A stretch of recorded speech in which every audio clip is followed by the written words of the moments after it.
बहुत ज्यादा डर जाता है। मगरमच्छ बड़ी ही शीघ्रता से हरिया के पास आता है और हरिया को एक धक्का देता है।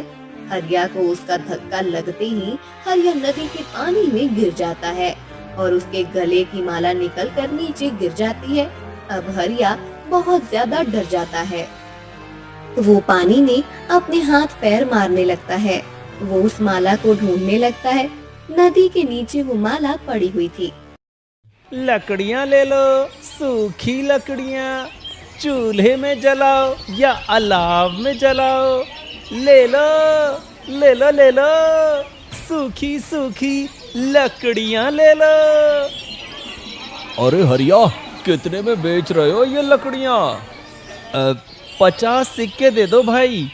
क्या 50 सिक्के? अरे नहीं नहीं, ये तो बहुत ज्यादा है।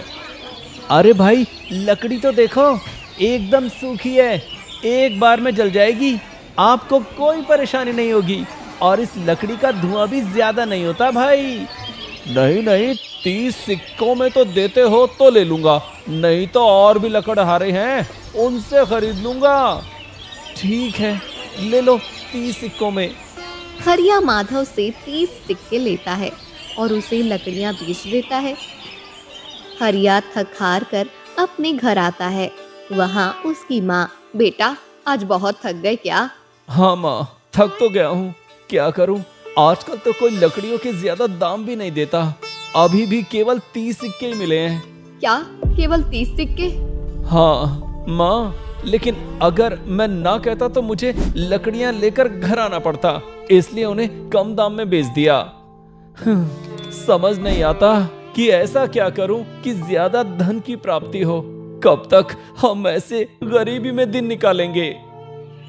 कुछ दिनों के बाद हरिया रोज की तरह पेड़ काटने गया था। आज वो कुएं के पास के एक पेड़ की लकड़ी काट ही रहा था, तब अचानक उसकी कुल्हाड़ी कुएं में गिर जाती है। अरे ये क्या, अब इस कुल्हाड़ी को भी अभी कुएं में गिरना था। एक तो पहले ही घर की हालत पतली है, इतना धन नहीं मिल रहा है कि मैं घर के खर्चे उठा पाऊं, और ऊपर से ये कुल्हाड़ी भी कुएं में गिर गई। इसे कहते हैं गरीबी में आटा गीला। चलो मैं ही कुएं में देखता हूँ, हमारे लिए कहाँ कोई देवी आने वाले हैं जो मुझे चांदी और सोने की कुल्हाड़ी दें। ऐसा विचार करके हरिया कुएं में झांकता है। उस कुएं में बिल्कुल भी पानी नहीं होता। फिर अरे वो रही मेरी कुल्हाड़ी। ये कुआं तो पूरा सूखा हुआ है। एक काम करता हूँ, मैं इस कुएं में उतरता हूँ और कुल्हाड़ी लेकर आता हूँ। कुल्हाड़ी के बिना तो मेरा काम नहीं हो पाएगा। हरिया कुएं में उतरता है और कुल्हाड़ी उठाकर जा ही रहा होता है कि तभी उसे कुएं के कोने से रोशनी आती हुई दिखाई देती है। अरे इस कुएं में इतने नीचे ये रोशनी कहाँ से आ रही है? जाकर देखता हूँ। हरिया उस रोशनी को देखते हुए आगे बढ़ने लगता है। वो कुछ दूर जाता है तो कुएं के अंदर उसे एक गुफा दिखाई देती है। उस गुफा के अंदर से ही वो रोशनी आ रही। हरिया उस गुफा के अंदर चला जाता है। वहाँ जाकर सामने वो जो देखता है वो देखकर उसकी आंखें खुली की खुली रह जाती हैं। हे भगवान, ये सब क्या है? इतना बड़ा खजाना, सोना, हीरे, सोने के सिक्के, ये सब यहाँ कैसे आया? मुझे तो पता ही नहीं था कि ऐसा कोई खजाना सच में हो सकता है। माँ हमेशा कहती है जो होता है अच्छे के लिए होता है। ये तो अच्छा ही हुआ कि मेरी कुल्हाड़ी इस कुएं में गिर गई, नहीं तो मुझे इस खजाने के बारे में कभी पता नहीं चलता। चलो अब कुछ सिक्के उठा लेता हूँ। ऐसा कहकर हरिया कुछ सिक्के उठाता है। जैसे वो सिक्के उठाता है वहाँ एक दानव प्रकट हो जाता है और जोर जोर से हंसने लगता है।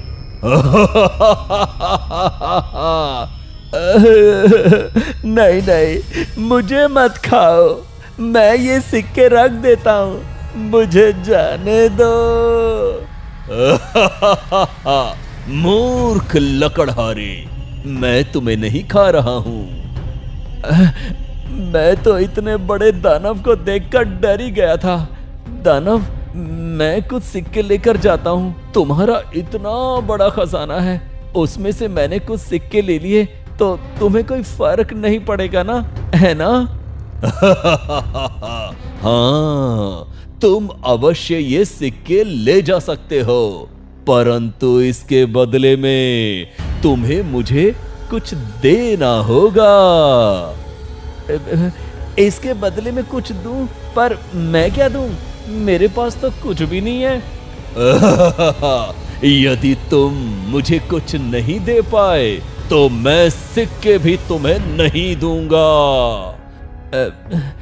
बोलो, क्या चाहिए तुम्हें? मुझे रोज कोई जानवर खाने के लिए चाहिए। अगर तुम मुझे रोज कोई जानवर ला कर देते हो तो मैं उसके बदले में तुम्हें रोज सोने के सिक्के दूंगा। अरे वाह, ये तो अच्छा है। ऐसा हुआ तो मुझे रोज रोज ये लकड़ी काटने के झंझट से छुटकारा मिल जाएगा और कितना ज्यादा धन भी मिलेगा। ठीक है दानव, मैं तुम्हें रोज कोई जानवर दे दूंगा। ठीक है, तो अब जाओ और किसी जानवर को मेरा भोजन बनने के लिए लेकर आओ। हरिया कुएं से बाहर आता है। वो जंगल के रास्ते से जाने लगता है। तभी उसे एक शिकारी मिलता है। शिकारी के हाथ में एक मरा हुआ सुअर होता है। फिर रुको शिकारी, ये सुअर तुम कहाँ ले जा रहे हो? अरे भाई, शिकारी हूँ, जानवर का शिकार करके उसे बेचने जा रहा हूँ। अच्छा, तो तुम ये सुअर मुझे दे दो। तुम्हें? लेकिन तुम इतने बड़े सुअर को अकेले ले जाओगे? हाँ, मैं ले जाऊंगा। ये लो कुछ सिक्के और इसे मुझे दे दो। अरे लेकिन ये तो बहुत कम है। मैं जानता हूँ आज कम है, लेकिन मुझे रोज एक जानवर चाहिए। क्या रोज एक जानवर? इतने जानवरों की क्या जरूरत है तुम्हें? वो जानने की तुम्हें जरूरत नहीं है। तुम्हें मैं रोज शिकार का उचित दाम दूंगा। तुम बस मुझे रोज किसी न किसी जानवर का शरीर दे दो। शिकारी ठीक है कहता है और चला जाता है। हरिया कुएं के अंदर चला जाता है और उस सुअर के शरीर को दानव को देता है। ये लो दानव, तुम्हारे भोजन का प्रबंध कर दिया है मैंने। अरे वाह, तुमने अपनी बात को सच कर दिखाया है। ये लो, ये कुछ सिक्के रख लो और कल फिर मेरे लिए किसी जानवर के शिकार को ले आना। हरिया वो सोने के सिक्के लेकर खुश हो जाता है और घर आता है। वो घर आकर, अरे बेटा, आज तो तुम इतनी जल्दी आ गए। आज भी किसी ने लकड़ियां नहीं खरीदी क्या? माँ, ये लो, आज तो मुझे बहुत ज्यादा धन प्राप्त हुआ है। कमला के हाथ में हरिया वो सोने के सिक्के देता है। ये क्या, सोने के सिक्के? ये किसने दिए तुझे? हाँ, वो एक बहुत बड़ा व्यापारी मिल गया था। उसी ने सारी लकड़ियां खरीद ली और मुझे ये सोने के सिक्के दिए। हरिया अपनी माँ से सच छुपाता है। अगले दिन से रोज हरिया शिकारी से शिकार लेने लगता है और दानव को आकर देता है। शिकारी को भी धन प्राप्त होने लगता है और दानव से हरिया को रोज सोने के सिक्के मिलने लगते हैं। धीरे धीरे हरिया की गरीबी मिटने लगती है। वो धनवान बन जाता है। कमला भी बहुत प्रसन्न थी। शिकारी रोज किसी न किसी जानवर की शिकार करता था।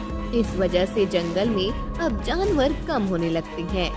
एक दिन उस राज्य के महाराज गोवर्धन जंगल में शिकार करने आते हैं।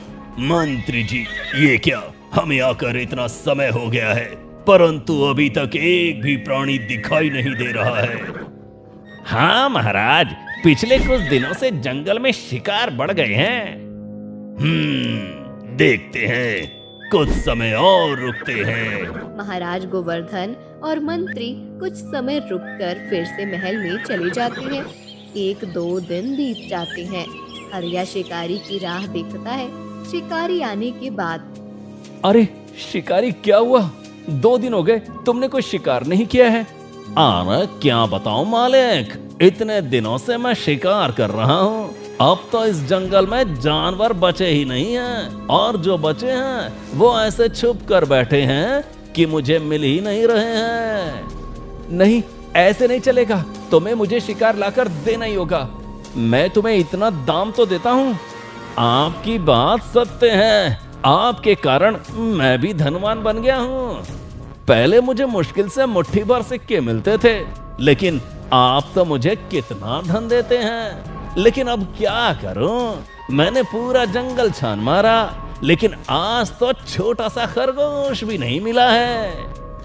ठीक है, लेकिन कल कहीं से भी शिकार का प्रबंध कर देना, नहीं तो मैं बहुत बड़ी समस्या में पड़ जाऊंगा।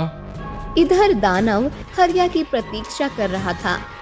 कुछ देर के बाद हरिया कुएं में आता है। क्या हुआ हरिया? कितने दिन हो गए तुमने मुझे भोजन नहीं दिया है? क्या समस्या है?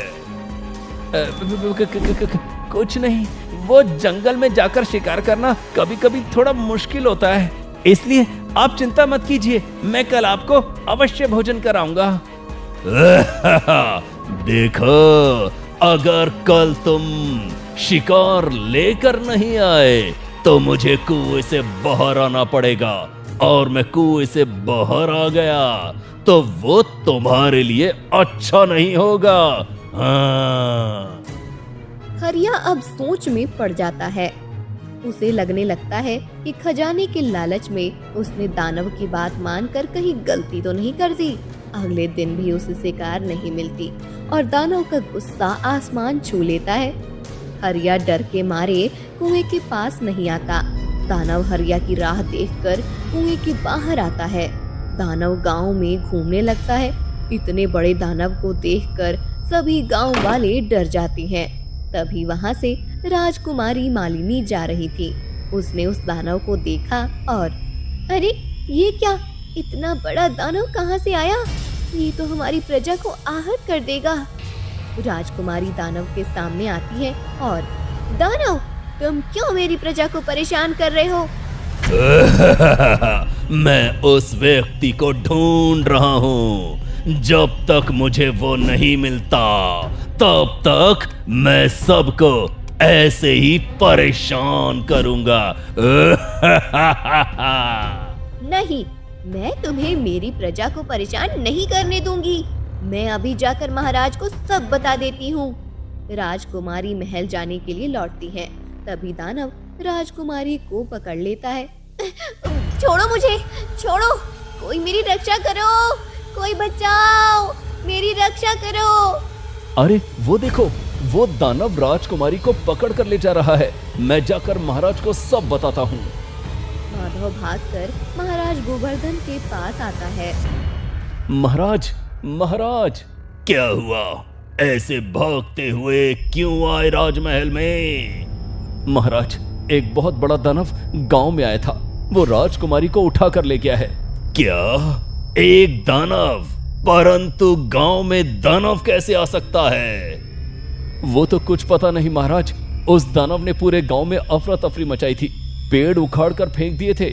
जब राजकुमारी ने उसे रोकने का प्रयास किया तब वो दुष्ट दानव हमारी राजकुमारी को पकड़ कर ले गया। क्या उसका इतना दुस्साहस? मंत्री जी, सबको, हर एक प्रजानन को राजमहल के बाहर उपस्थित होने को कहिए। मैं सबसे पूछना चाहता हूँ, किसी ने तो उसे राजकुमारी को कहीं लेकर जाते हुए देखा होगा। मंत्री जी पूरी प्रजा में घोषणा करते हैं। क्या हुआ होगा? महाराज ने सबको ऐसे क्यों बुलाया है? अरे बेटा, चलो, तुमने घोषणा नहीं सुनी? महाराज ने सबको बुलाया है। हाँ माँ, सुना, लेकिन समझ नहीं आ रहा है कि महाराज ने सबको क्यों बुलाया होगा। अरे उसके बारे में यहाँ बैठकर सोचने से क्या फायदा है? वहाँ जाकर सब पता चल जाएगा। सब लोग राजमहल के प्रांगण में एकत्रित होते हैं। फिर आज हमारे राज्य में एक बहुत ही दुखद घटना घटित हुई है। हमारी राजकुमारी को एक दानव उठा कर ले गया है। मैं आप सबसे पूछना चाहता हूँ कि किसी ने भी यदि उस दानव को कहीं जाते हुए देखा होगा तो तुरंत बता दीजिए। इससे हमें राजकुमारी को ढूंढने में आसानी होगी। महाराज, हमने तो उस दानव को राजकुमारी को उठाते हुए देखा है। वो अचानक से गायब हो गया। तो फिर पता कैसे चलेगा कि वो कहाँ गया होगा? परंतु वो यहाँ आया कैसे, यही एक बहुत बड़ा प्रश्न मेरे सामने आ रहा है। आज से पहले तो कभी हमारे राज्य में ऐसी विचित्र घटना कभी नहीं हुई है। महाराज की चिंता को देखकर हरिया को अब अपनी गलती का एहसास होने लगता है। उसे लगता है कि महाराज को सब सच बता देना चाहिए। वो महाराज को सब सच सच बता देता है। उसकी बात सुनकर, क्या इसका मतलब तुम जो इतना धन प्राप्त कर रहे हो वो तुम्हें वो दानव देता था? मैंने तुम्हें कितनी बार कहा था बेटे कि लालच बुरी बला होती है। देखा आज तुम्हारी वजह से राजकुमारी कितनी बड़ी मुसीबत में फंस गई है। आप सत्य कह रही हैं माताजी। आज इसके कारण ही मेरी पुत्री को वो दानव उठा कर ले गया है। मुझे क्षमा कर दीजिए महाराज। उस खजाने को देखकर मेरे मन में लालच ने घर कर लिया था। मैं भी क्या करता, इतने सालों की गरीबी को मिटाने का मेरे सामने एक अच्छा अवसर था। इसलिए तुमने बिना कुछ विचार किए उस दानव की बात मान ली। एक बार भी ये नहीं सोचा कि वो दानव कितना भयानक हो सकता है। माताजी, आप इसकी माँ होकर ऐसा विचार कर रही हैं, ये देखकर मुझे बहुत प्रसन्नता हो रही है। अपने बेटे को अपराध का बोध हो, इसीलिए आप इसे दंड देने को कह रही हैं। परंतु अभी मुझे इसे दंड देने से अधिक महत्व राजकुमारी को ढूंढने को देना है। हरिया, बताओ वो दानव अभी कहाँ होगा? महाराज, वो दानव उस कुएं में ही रहता है। उस कुएं के अंदर एक गुफा है, उसी में उसका वास्तव्य है। हरिया, तुम्हारे कारण राजकुमारी इस मुसीबत में फंसी है, इसीलिए तुम ही राजकुमारी को उस दानव से मुक्त करा कर लाओगे। महाराज, मैं कैसे उस दानव को परास्त कर सकता हूँ? तभी वहाँ एक साधु आते हैं। महाराज, उस गुफा में दानव है, परंतु वहां जाकर उसे मारने का कोई लाभ नहीं है। तो फिर मुनिवर, उस दानव से मैं मेरी पुत्री को मुक्त कैसे करूं? उस दानव की सारी शक्ति एक मगरमच्छ में है। उस मगरमच्छ में उस दानव के प्राण हैं। जब वो मगरमच्छ मृत्यु को प्राप्त हो जाएगा, तब कुएं की गुफा के अंदर ही दानव भी नष्ट हो जाएगा। कहाँ है वो मगरमच्छ? आपके राज्य के उत्तर दिशा में जो नदी है, उसी में वो मगरमच्छ रहता है। ठीक है, मैं अभी जाकर उस मगरमच्छ को मार डालता हूँ और अपनी पुत्री को मुक्त करता हूँ। नहीं, आप उस मगरमच्छ को नहीं मार सकते महाराज। जिस व्यक्ति ने उस दानव को सबसे पहले देखा था, केवल वही व्यक्ति उस मगरमच्छ को मार सकता है। सबसे पहले जिसने देखा था वो अर्थात हरिया, तुम जाकर उस मगरमच्छ को मार डालो। महाराज, मैं उस मगरमच्छ को कैसे मार सकता हूँ? मगरमच्छ तो कितना भयानक होता है। हरिया, आज राजकुमारी और राज्य पर जो संकट आया है वो तुम्हारे कारण है। तुम्हें उस मगरमच्छ को मारना ही होगा, अन्यथा मैं तुम्हारी हत्या कर दूंगा। हरिया, तुम ये माला अपने गले में पहनकर उस नदी में जाओ। जब तक ये माला तुम्हारे गले में होगी, तब तक वो मगरमच्छ तुम्हें कुछ नहीं कर पाएगा और तुम नदी के पानी में डूबोगे भी नहीं। साधु बाबा हरिया के गले में वो माला पहनाते हैं। हरिया नदी पर आता है। कुछ प्रजाजन हरिया के साथ नदी पर जाते हैं और महाराज, मंत्री और कमला के साथ कुछ लोग कुएं के पास आते हैं। हरिया डरते हुए उस नदी के पानी में उतरता है। हरिया को देखकर मगरमच्छ उसके पास आने लगता है। हरिया उस मगरमच्छ को देखकर बहुत ज्यादा डर जाता है। मगरमच्छ बड़ी ही शीघ्रता से हरिया के पास आता है और हरिया को एक धक्का देता है। हरिया को उसका धक्का लगते ही हरिया नदी के पानी में गिर जाता है और उसके गले की माला निकलकर नीचे गिर जाती है। अब हरिया बहुत ज्यादा डर जाता है। वो पानी में अपने हाथ पैर मारने लगता है। वो उस माला को ढूंढने लगता है। नदी के नीचे वो माला पड़ी हुई थी। हरिया नीचे जाकर उस माला को ढूंढने लगता है। मगरमच्छ उसके पीछे भागने लगता है। हरिया देखता है कि मगरमच्छ उसके पीछे ही आ रहा है। हरिया माला ढूंढते हुए और नीचे जाता है। अब मगरमच्छ उसके बहुत पास होता है। मगरमच्छ हरिया को काटने ही वाला होता है कि तभी हरिया को माला मिल जाती है। हरिया वो माला पहन लेता है। अभी अगर मुझे ये माला नहीं मिलती तो मेरा अंत निश्चित था। कितना भयानक है ये मगरमच्छ। मगरमच्छ अब हरिया के पास आता है। तब हरिया अपने कमर पर बांधा हुआ चाकू निकालता है और मगरमच्छ पर वार करता है। मगरमच्छ पर वार होते ही इधर दानव के शरीर से खून बहने लगता है। नहीं, किसी ने मेरे मगरमच्छ को मारा है। हरिया, तुमने मुझे धोखा दिया है। तुमने ये ठीक नहीं किया। हरिया बार बार मगरमच्छ पर वार करता है। मगरमच्छ की मृत्यु हो जाती है और कुएं के अंदर दानव भी नष्ट हो जाता है। दानव के नष्ट होते ही वो कुआं गायब हो जाता है और राजकुमारी महाराज के सामने आ जाती है। पुत्री, तुम ठीक हो? हाँ पिताश्री, कुछ समय के बाद वो दानव मुझे खाने ही वाला था, परंतु तभी अचानक उसके शरीर से खून बहने लगा और थोड़े ही समय में वो नष्ट हो गया। हाँ, हरिया ने उसके प्राण जिसमें बसते थे उस मगरमच्छ को मार डाला। इसी कारण से वो दानव भी नष्ट हो गया है। हरिया भी वहाँ आता है। राजकुमारी को वहाँ सही सलामत देखकर हरिया खुश हो जाता है। हरिया, तुमने जो अपराध किया था उसका निवारण तुमने कर दिया है, इसलिए मैं तुम्हें क्षमा करता हूँ। महाराज, मैं समझ गया हूँ कि मैंने उस दानव की बात मानकर बहुत बड़ी भूल कर दी थी। उस खजाने को पाने के लिए मैंने सबके लिए संकट निर्माण किया था। हाँ, परंतु तुमने ही उस मगरमच्छ को मारकर उस दानव का अंत किया है। तुम्हें अपनी गलती का एहसास भी हुआ है, इसलिए मैं तुम्हें इतना धन देता हूँ कि तुम्हें कभी भी फिर किसी खजाने को प्राप्त करने का लालच न हो। महाराज हरिया को बहुत सारा धन देते हैं। हरिया अब अपनी माँ के साथ बड़े घर में रहने लगता है। दानव के अंत के साथ हरिया के लालच का भी अंत हो जाता है।